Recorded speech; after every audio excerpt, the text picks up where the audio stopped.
আন্তর্জাতিক বন্ধু হারিয়ে ক্রমেই বৈশ্বিক রাজনীতি এবং কূটনীতিতে কোণঠাসা হয়ে পড়ছে ভারত।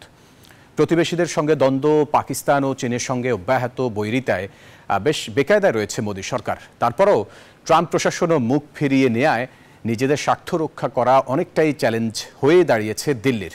ভবিষ্যতে ভারতের এই চ্যালেঞ্জ আরও বাড়বে বলেই মনে করছেন বিশেষজ্ঞরা।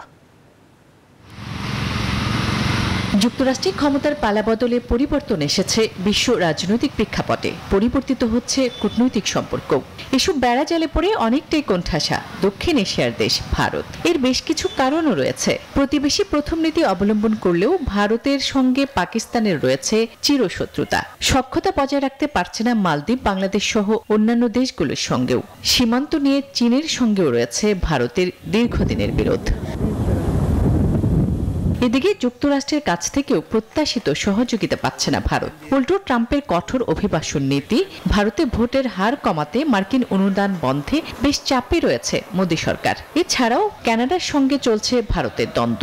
গেল বছর হরদীপ সিং নিজ্জর হত্যাকাণ্ড নিয়ে কানাডার সঙ্গে সম্পর্ক তলানিতে ঠেকে ভারতের। নমস্কার।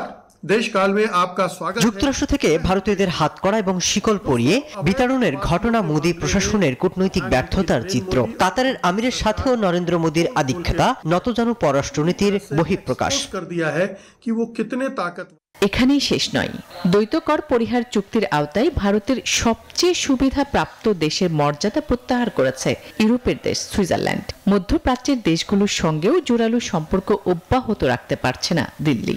সব মিলিয়ে বিশ্ব রাজনীতিতে অনেকটাই একঘরে হয়ে যাচ্ছে নরেন্দ্র মোদীর ভারত।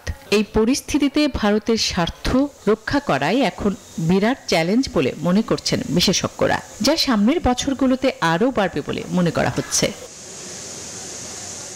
আসমা তুলি, নিউজ 24।